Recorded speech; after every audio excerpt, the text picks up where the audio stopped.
करते हैं तेरी हमें ऐ खुदा रब्बे जहां, हमद करते हैं तेरी हमें। मैं ज़्यादा वक्त ना लेकर अब गुजार हूँ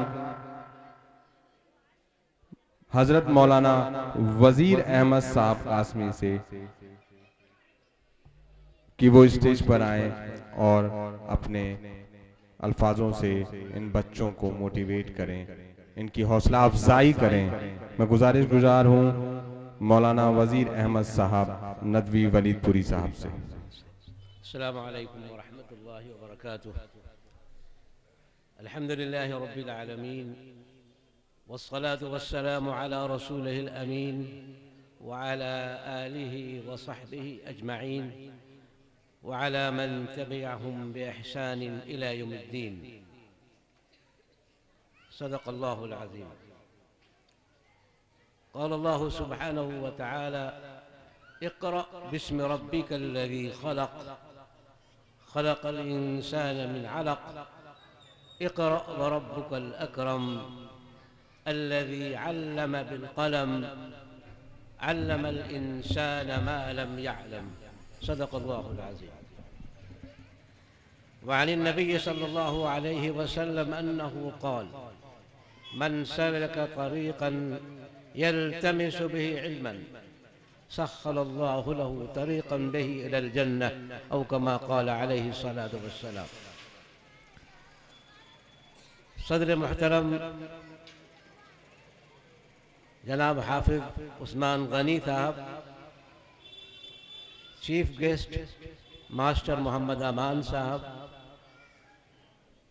और जनाब मुहतरम शबीब अहमद साहब रिजवी,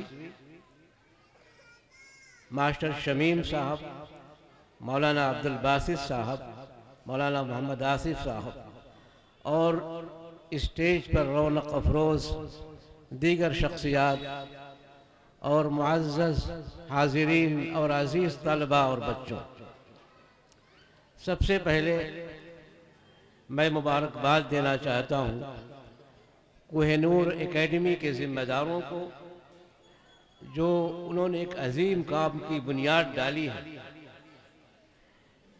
उसके लिए कोहिनूर एकेडमी का काम बच्चों के अंदर तालीमी बेदारी लाना है, इल्म के हसूल की तलब पैदा करनी है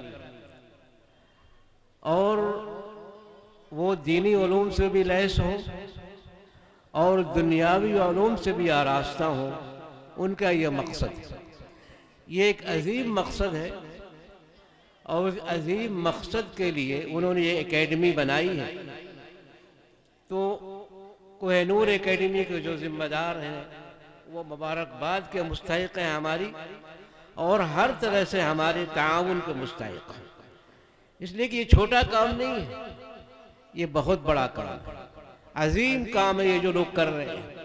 मेरी तो ये ख्वाहिश थी कि मैं इन एकेडमी के ज़िम्मेदारों से मुलाकात करूं, उनसे मिलूं, और इसका तज़किरा मैंने पिछले सफ़र में मास्टर शमीम साहब से किया भी था कि जो लोग अजीम काम कर रहे हैं यकीनन दुनियावी फ़ायदा तो है ही है, इसमें उनके लिए आखिरत का भी अज्र है, आखिरत में भी उनको अज्र मिलेगा।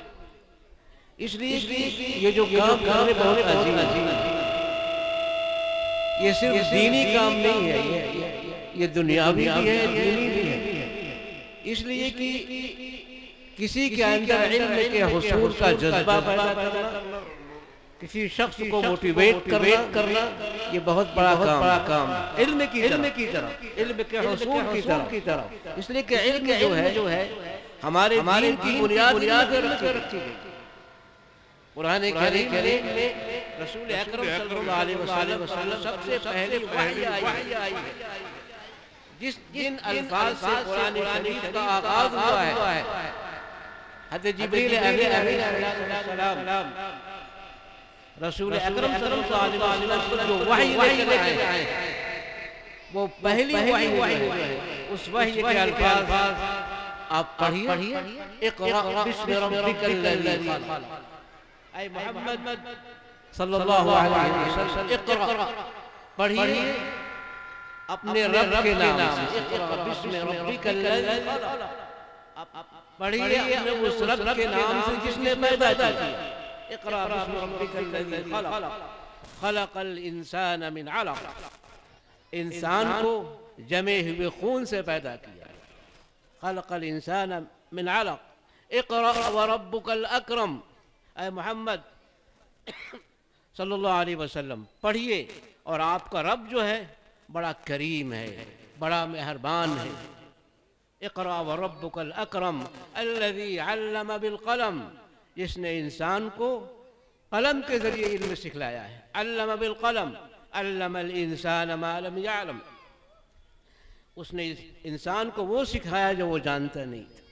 मोहतरम असातिज़े किराम या असातिज़े किराम जो बैठे हुए हैं, ये मेमारान मिल्लत हैं, कौम के मेमार हैं, इनको आप कम मत समझिए। ये वैसे ही आलिम है जैसे कि कोई दीनदार आलिम दीन होता है, इसलिए कि हमारे मजहब में दीन और दुनिया को कोई तफरीक नहीं है, इल्म के सिलसिले में खास तौर पर। इसीलिए मैंने ख़ास तौर पर ये आयत तिलावत की, इक़रा बिस्मि रब्बिकल्लज़ी खलक़, कि मोहम्मद सल्लल्लाहु अलैहि वसल्लम पर जो सबसे पहली वही नाज़िल हुई है उसमें पढ़ने का जिक्र। तो हमारे दीन की बुनियाद किस चीज़ पर रखी गई है? तालीम, इल्म हासिल करने पर। तो हम जो हैं, हम यानी हम मुसलमान, अरबी लोग कहते हैं कि उम्मत उक़रा, हम जो है पढ़ने वाली कौम है, हम जो है पढ़ने वाली कौम है। इक़रा बिस्मि रब्बिकल्लज़ी खलक़। तो आप जरा गौर कीजिए कि सबसे पहली वही या कुरान करीम के सबसे पहले अल्फाज, कुरान करीम की सबसे पहली आयतें जो गारे हिरा में नाज़िल हुई हैं, उसका ताल्लुक़ इल्म से। तो इल्म से हमारा ताल्लुक़ मजबूत होना चाहिए। और मैं आगे आपको बताऊंगा कि इल्म जो है रसूल अकरम सल्लल्लाहु अलैहि वसल्लम से नहीं, बल्कि हज़रत आदम अलैहिस्सलाम से इल्म का आगाज़ होगा। कुरान करीम की आयत पढ़िए, सूरह बकरा की आयत, वअल्लम आदमल अस्माअ कुल्लहा तुम अरदहुम अलल मलाइका फ़क़ाल अंबिऊनी बिअस्माइ हाउलाई इन कुंतुम सादिक़ीन। गौर कीजिए, हज़रत आदम अलैहिस्सलाम का तज़किरा। जब अल्लाह ताला ने ये इरादा किया कि हज़रत आदम को पैदा करें ताकि वो ज़मीन में अल्लाह का खलीफा बने, तो अल्लाह ताला ने इसका तज़किरा किया फरिश्तों। वइज़ क़ाल रब्बुका लिल मलाइकति इन्नी जाइलुन फ़िल अर्ज़ि खलीफ़ा क़ालू अतजअलु फ़ीहा मन युफ़्सिदु फ़ीहा व यस्फ़िकु दिमाअ व नहनु नुसब्बिहु बिहम्दिक व नुक़द्दिसु लक क़ाल इन्नी अअलमु मा ला तअलमून। गौर कीजिए, कुरान करीम जो ये गौर करने वाली किताब है। कुरान करीम सिर्फ पढ़ कर रख देने वाली किताब नहीं है। कुरान करीम जिंदगी का मकसद पेश करती है, आपको जिंदगी कैसे गुजारनी है। सिर्फ कुरान करीम की तिलावत कर लेना काफी नहीं है। कुरान करीम के मानी पर गौर कीजिए, उनके अल्फाज पर गौर। कुरान हमसे क्या कहता है? कभी आपने सोचा इसके बारे में कि कुरान का हमसे मुतालबा क्या है? कुरान करीम हमसे क्या चाहता है? कुरान करीम के तकाज़े क्या? हमने कभी इस पर गौर नहीं किया। हम कुरान करीम की तिलावत कर लेते। यकीनन कुरान करीम की तिलावत बाइसे अजर व सवाब है। अगर आप एक हर्फ पढ़ते हैं तो उससे में 10 नेकी मिलती है। अलिफ लाम मीम, आप सल्लल्लाहु अलैहि वसल्लम की मशहूर हदीस है। आप सल्लल्लाहु अलैहि वसल्लम ने यह फरमाया कि अलिफ, मैं ये नहीं कहता कि अलिफ लाम मीम ये एक कलिमा है या एक हर्फ। अलिफ लाम अलिफ एक हर्फ है, लाम एक हर्फ है, मीम एक हर्फ है। तो सिर्फ अलिफ लाम मीम कहने में आपको 30 नेकियां मिल जाएंगी। लेकिन कुरान करीम हमसे क्या चाहता है? कभी हमने इस पर गौर किया? और कुरान करीम को समझने के लिए अरबी ज़बान सीखना जरूरी है।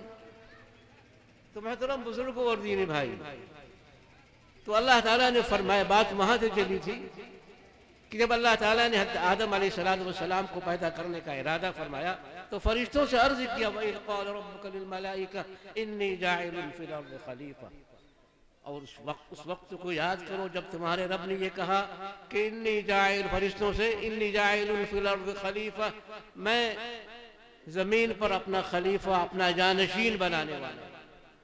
क़ालू अतजअलु फ़ीहा मन युफ़सिदु फ़ीहा व यस्फ़िकु दिमा, फरिश्तों ने अर्ज़ किया कि ऐ अल्लाह, क्या आप एक ऐसे शख्स को, ऐसे इंसान को खलीफा बनाएंगे जो खून रेजी करेगा, खून बहाएगा, फसाद फैलाएगा? तो अल्लाह ताला ने फरमाया इन्नी आलमु मा ला ताअलम, मैं वो जानता हूँ जो तुम नहीं जानता। उसके बाद तज़किरा, आप गौर कीजिए कुरान करीम की इस आयत का। बाद उलमा यह लिखते हैं कि कुरान करीम की एक आयत दूसरी आयत से मरबूत है, एक आयत दूसरी आयत से मरबूत है, दोनों में जोड़ है। कुरान करीम कोई ऐसी वैसी किताब नहीं जो कहीं कुछ कह दिया कहीं कुछ कह दिया, अल्लाह ताला की किताब है। तो बाज़ लोग ये कहते हैं कुरान करीम एक मुनज़्ज़म किताब, हर एक आयत दूसरी आयत से जुड़ी हुई, हर एक सूरत दूसरी सूरत से जुड़ी हुई। तो अल्लाह ताला ने, फरिश्तों ने जब ये कहा कि वो तो खूनरेजी करेगा, जमीन में जाकर फसाद फैलाएगा, लोगों को मारेगा, कत्ल करेगा, चोरी करेगा, डाका डालेगा, तो अल्लाह ताला ने फरमाया इन्नी आलमु मा ला ताअलमून, कि मैं वो जानता हूँ जो तुम नहीं जानते। उसके बाद फरमाया वअल्लम आदम अल अस्मा कुल्लहा, उसी के बाद की आयत अल्लाह ताला ने हज़रत आदम की तख्लीक के बाद, अल्लाह ताला ने हज़रत आदम को पैदा करने के बाद अल्लम आदम अल अस्मा कुल्लहा, आदम अलैहिस्सलातु वस्सलाम को हर चीज के नाम सिखा दिए, हर चीज के नाम सिखा दिए, हर चीज की खासियत क्या है, फला चीज की खासियत क्या है, उसके असरात क्या हैं, उसको इस्तेमाल करने से इंसान पर क्या असरात मुरत्तब होगा। अल्लाह ताला ने ये सारी बातें हज़रत आदम अलैहिस्सलातु वस्सलाम को सिखा दी। यहाँ तक कि अब्दुल्लाह इब्न अब्बास रज़ियल्लाहु ताला अन्हु इस आयत की तफसीर में लिखते हैं कि यहाँ तक कि उनको प्याले, डोंगे और कफगीर भी बताया अल्लाह ताला ने आदम अलैहिस्सलातु वस्सलाम। तो एक अजीम आयत है, इसमें इल्म का तज़किरा है। तो आदम अलैहिस्सलातु वस्सलाम की तख्लीक के बाद भी इल्म की अहमियत को उजागर किया गया है। और अल्लामा शब्बीर अहमद उस्मानी एक बड़े आलिम गुजरे हैं, उन्होंने बहुत अच्छी हदीस की शरह भी लिखी है, शरह मुस्लिम शरीफ। उसके अलावा उनकी तफसीर भी है। और आज से तकरीबन मेरे ख्याल से 20-30 साल पहले जहाजी लोग जाते थे तो उनको एक कुरान करीम दिया जाता था सऊदी हुकूमत की तरफ से, तो उसमें तर्जमा तो किसी और आलिम का है, लेकिन हवाशी जो है उसके मौलाना शब्बीर अहमद उस्मानी रहमतुल्लाह अलैह। तो मौलाना शब्बीर अहमद उस्मानी रहमतुल्लाह अलैह पाकिस्तान बनने के बाद पाकिस्तान मुंतकिल हो गए, लेकिन बहुत बड़े आलिम थे। तो उन्होंने ये लिखा है इस आयत की तफसीर में कि इस आयत से इस बात का नतीजा निकलता है कि इल्म का हुसूल इबादत से अफजल, इल्म का हुसूल इबादत से अफजल है। अगर आपको नहीं मालूम होगा कि वुज़ू में फराइज़ क्या है तो आपका वुज़ू बेकार हो जाएगा। अगर हाथ धुलने के बजाय आप पैर धुलने लगे, या हाथ से शुरू करने से पहले से आप चेहरा धुलने लगे, ये भी तो इल्म है। अगर इसका इल्म न हुआ तो आप कैसे नमाज पढ़ेंगे? तो उन्होंने ये लिखा है कि इस आयत से ये बात निकलती है कि इल्म की फजीलत इबादत से ज़्यादा है। तो मोहतरम बुजुर्गों और दीनी भाई और अजीज तलबा, इल्म वो चीज़ है। और एक चीज़ और मैं आपके सामने रख दूँ, ज़्यादा लंबी बात नहीं करूँगा, कि हमारे यहाँ ये रिवाज चल पड़ा है कि दीन और दुनिया में तफरीक हो। इल्म की तफरीक की जाती है, ये दीनी इल्म है, ये दुनियावी है, ऐसा कुछ नहीं है। इल्म एक इकाई है, इल्म एक इकाई है। कुरान करीम में रसूल अकरम सल्लल्लाहु अलैहि वसल्लम की हदीस में इल्म के साथ किसी चीज़ की क़ैद नहीं। उलमा इकराम बैठे हुए हैं, मौलाना अब्दुल बासित साहब मौजूद हैं, मौलाना आसिफ साहब हैं और मौलाना जाहिद साहब भी हैं। माशाअल्लाह मौलाना जाहिद साहब हैं, वो आलिम भी हैं और इस वक्त PhD कर रहे हैं। इनसे आप लोग सबक सीखिए।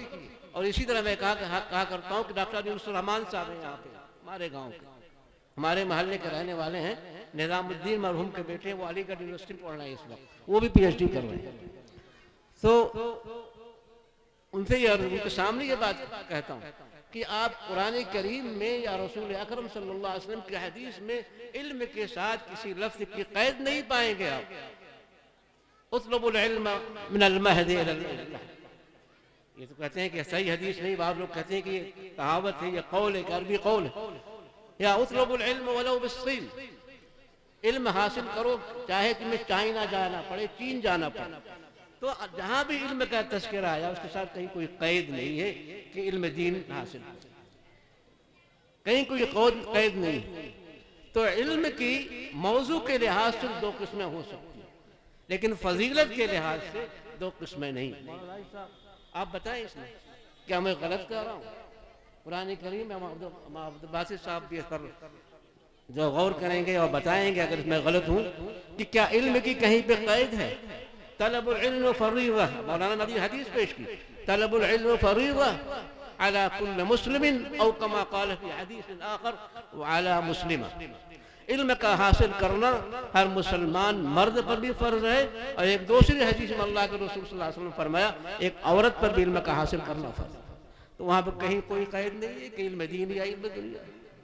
अगर इस लिहाज से आप गौर करें तो वो मास्टर हजरात जो किसी स्कूल में तालीम देते हैं, जैसे मास्टर शमीम साहब, वो भी बहुत ही बाबरकत है, मुकद्दस काम अंजाम दे रहे हैं, वो भी बड़ा फजीलत वाला काम दे रहे हैं। मास्टर अमान साहब है, वो भी बहुत अजीम इंसान है। मास्टर जो है रिजवी साहब है, वो भी अजीम इंसान है। मौलाना आसिफ साहब वो भी अजीम इंसान है। मौलाना जो अब्दुल बासित साहब वो भी अजीम इंसान, इसलिए कि इल्म का काम आगे बढ़ा है। इल्म की रोशनी लोगों को, इल्म की रोशनी से लोगों के दिलों को मुनव्वर कर रहे हैं। इसलिए कि सबसे पहला काम या सबसे पहली वही में इल्म का तस्करा, हमारे दीन की बुनियाद इल्म पर रखी गई। तो कोई कहीं पे कोई कैद नहीं है कि आप इल्म दीन हासिल करें या इल्म दुनिया हासिल।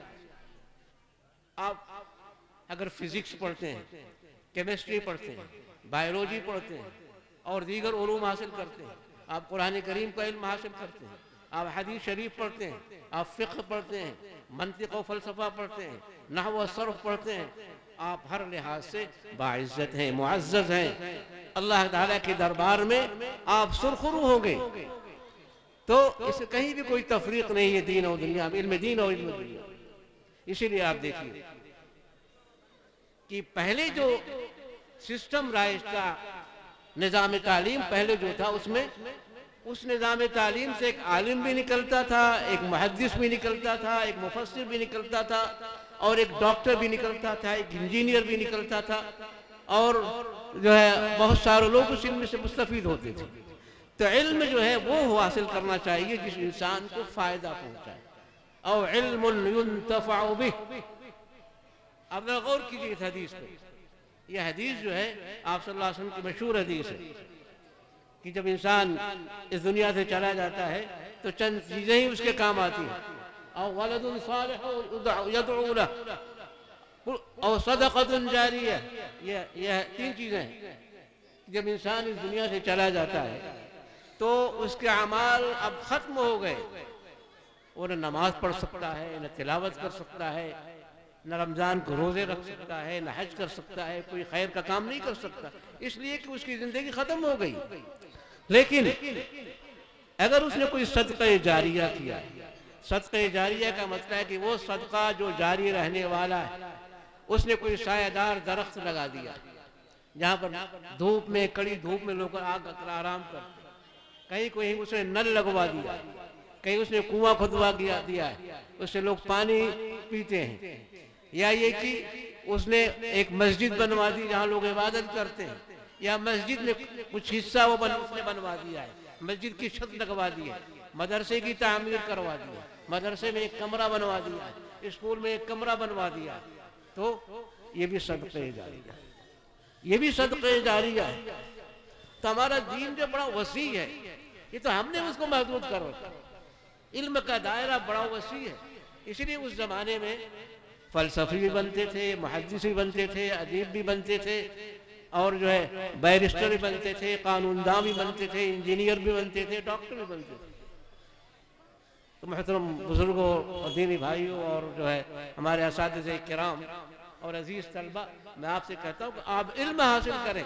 ये नहीं देखिए इल्म दीन है, यकीनन हमारी बुनियाद जो ये होनी चाहिए कि पहले हम बच्चों को जो दीनी तालीम दें, दीनी तालीम के बाद उनको दुनियावी तालीम भी ज़रूर दें। ख़ास तौर पर आज के इस माहौल में, हिंदुस्तान का जो माहौल है आप देख रहे, अब वो लोग भी जो कभी इसकी मुखालफत किया करते थे, अब वो लोग भी मदारिस के साथ साथ जो है वो स्कूल खोल रहे हैं।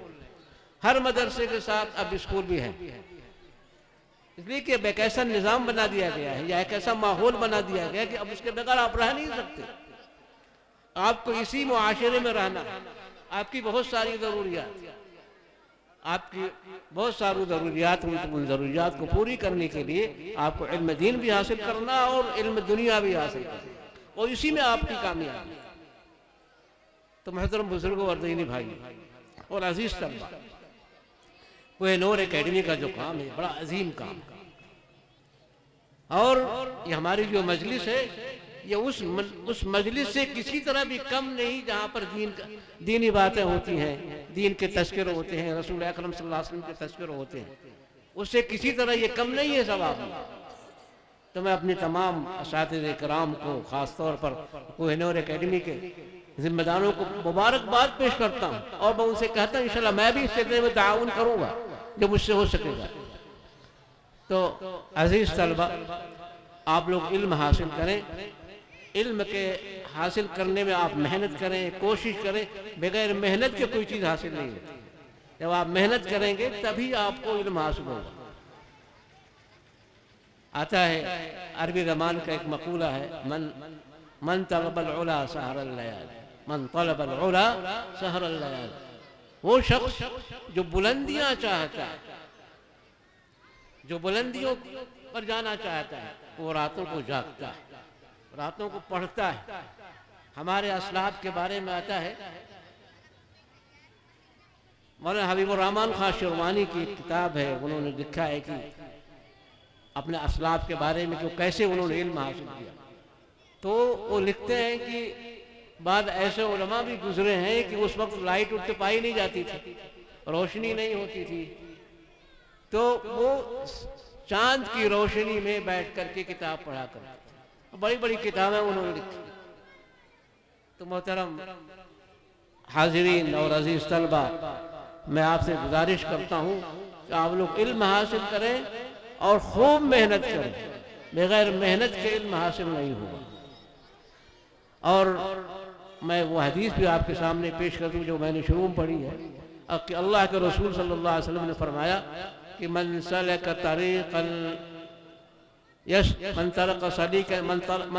तरीक़न यल्तमिसु बिही इल्मा, वो शख्स जो ऐसा रास्ता अख्तियार करे जिसके ज़रिए वो इल्म हासिल करे, जिसके ज़रिए वो इल्म हासिल करे। वहाँ भी इल्म की कोई क़ैद नहीं है, वहाँ इल्म नहीं कहा गया है।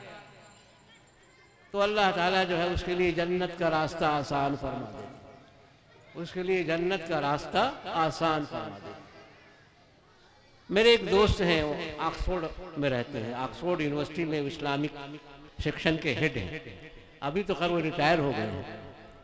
वो कहते हैं कि डॉक्टर मोहम्मद अकरम नजवी, जो उसमें तालीम याफ्ता लोग हैं, वो जानते होंगे उनका नाम। उन्होंने कहा कि मैं जब इंग्लैंड में था तो कुछ अंग्रेज़ों ने जो है ये कहा कि इस्लाम ने इल्म की तौहीन की, मज़हब इस्लाम ने इल्म का दायरा महदूद कर दिया, सिर्फ तालीम जो है मर्दों तक महदूद रखा। कोई भी 3 औरतें निकाल कर दे दीजिए पूरी इस्लामी तारीख से जिन्होंने इल्म हासिल किया। उनका मुझे ये बात मेरे जहन में ये बात लग गई। चुनांचे उन्होंने गौर फिक्र करना शुरू किया, मुताला किया। मुताला करने के बाद उन्होंने एक किताब लिखी अल मुहद्दिसात करके, अल अस्मा फिन निसा। ये किताब 40 जिल्दों में है और उन्होंने पहले उसका मुकद्दमा लिखा। मुकद्दमा लिखने के बाद जो है उसका अंग्रेजी में तर्जुमा किया, वो इतना ज़्यादा मकबूल हुआ कि कितने अंग्रेज़ मुसलमान हो गए इसको, कि इस्लाम ने इल्म को इज्जत दी है, इल्म को आगे बढ़ाया है, इल्म को पीछे नहीं हटाया है। इस्लाम ने यह तालीम दी कि औरतें भी तालीम हासिल करें। तो उन्होंने बाकायदे लिखा है, 40 जुल्दों में उनकी किताब है, अंग्रेजी में भी है और अरबी में भी है। उन्होंने ये साबित किया है कि जिस तरह मुहद्दिसीन जो हैं वो रिवायतें बयान करते हैं, इसी तरह औरतों ने भी रिवायतें बयान की हैं। हज़रत आयशा रज़ियल्लाहु ताला अन्हा हमारे सामने एक एग्जाम्पल है, मिसाल है। बड़ी आलिमा थी, बड़ी फ़क़ीहा थी, बहुत सारी अहादीस उनसे मरवी। तो उन्होंने तकरीबन 40,000 औरतों का तज़किरा किया और कहा कि इस्लाम की देन है, कि इस्लाम ने इल्म को उभारा है, इल्म की तौक़ीर की है, इल्म को इज्जत बख्शी है, और कहीं कोई बंदिश नहीं लगाए कि सिर्फ मर्द इल्म हासिल करे। इस्लाम ने कहीं कोई बंदिश नहीं लगाई, कोई पाबंदी नहीं लगाई। इस्लाम ने यह कहा कि इल्म का हुसूल हर मर्द और औरत को। तो ज़रा इस लिहाज से भी आप गौर करें कुरान करीम की आयतों पर, रसूल अकरम सल्लल्लाहु अलैहि वसल्लम की अहादीस पर, कि ये जो बच्चे हैं ये हमारे बच्चे हमारा फ्यूचर है, हमारे मुस्तकबिल हैं, ये हमारे फ्यूचर हैं। इनका जहन, उनकी जहन साजी कीजिए, इनके अंदर इल्म की ख्वाहिश को बेदार कीजिए, इल्म के हुसूल की तड़प पैदा कीजिए। ये बड़ा अजीम काम है जो कोहिनूर एकेडमी वाले कर रहे हैं। अल्लाह ताला उनको जो है अजर दे, सवाब दे, और अल्लाह ताला उनको जज़ाए खैर अता करे। इन्हीं चंद बातों पर मैं अपनी तकरीर को या मुख्तसर तकरीर को, अपनी गुफ्तगू को ख़त्म करता हूँ। अल्लाह ताला जो हमारे इस कहने और सुनने को कबूल फरमाए और हमें उन लोगों में से बनाए जो इल्म की रफ्तार को, जो इल्म को रफ्तार देने वाले हैं और इल्म को आगे बढ़ाने वाले हैं, इल्म और अमल के साथ, यानी इल्म और अमल दोनों एक साथ होने चाहिए। इसीलिए देखिए एक और चीज़ आखिर में कह दूँ कि तालीम और तरबियत, तालीम के साथ तरबियत भी जरूरी है, वरना आपको बहुत सारे मुस्तशक़ीन मिलेंगे जिनका इल्म बहुत ज़्यादा है। मुस्तशक़ीन उनको कहते हैं जो हैं तो अंग्रेज़ या गैर मुस्लिम, लेकिन उन्होंने इस्लामियात पर रिसर्च की। बहुत सारे मुस्तशक़ीन हैं और उन्होंने बहुत सारी किताबें लिखी हैं और बहुत सारे एतराज़ात किए हैं इस्लाम पे। तो वो भी आलिम थे, वो भी आलिम थे, लेकिन उनका मकसद क्या था कि कुरान करीम के अंदर शक पैदा किया जाए, रसूल अकरम सल्लल्लाहु अलैहि वसल्लम की अहादीस के सिलसिले में शक पैदा किया जाए। इस सिलसिले में उन्होंने किताबें लिखी बहुत पहले। आपके सामने एक बात बहुत सारी है, लेकिन वक्त कम, इसलिए बात कम। अल्लामा शिबली नोमानी रहमतुल्लाह अलैह यही आज़मगढ़ से रहने वाले थे, बिंदावल के। वो जब नदवतुल उलमा की बुनियाद पड़ रही थी या उसमें तब्दीली ला जा रही, उन्होंने उस वक्त, आज से मेरे ख्याल से 100 साल पहले की बात है, उस वक्त उन्होंने कहा था कि निसाब तालीम में संस्कृत ज़रूर होनी चाहिए। आज हम संस्कृत किसी को नहीं आती। ज़बान का इल्म जो है बहुत ज़रूरी है, चाहे वह अंग्रेज़ी ज़बान हो, फ्रांसीसी फ्रेंच हो, इंग्लिश हो, जो भी अस्पानी ज़बान हो, ज़बान का इल्म बहुत ज़रूरी है। तो उस वक्त उन्होंने संस्कृत को लाज़मी करार दिया था। बाद में उलमा ने उनकी मुखालफत की और वो नहीं रखी गई, लेकिन नदवे के निसाब में उन्होंने ये तजवीज़ पेश की थी आज से 100 साल पहले। तो इसी तरह आज के इस ज़माने में, मौजूदा हालात में, हिंदी का सीखना, हमारे हिंदुस्तान के माहौल में हिंदी का सीखना बहुत ज़रूरी है। हम लोगों ने हिंदी सीखी है लेकिन आती नहीं है। बस अल्लाह ताला हम सबको इस बात की तौफीक दे कि हम उन लोगों में से बने जो इल्म की रोशनी को आगे बढ़ाते हैं, इल्म की रोशनी को तेज़ करते हैं। अल्लाह ताला हम सबको इस बात की तौफीक दे। वमा तौफीक़ी इल्ला बिल्लाह।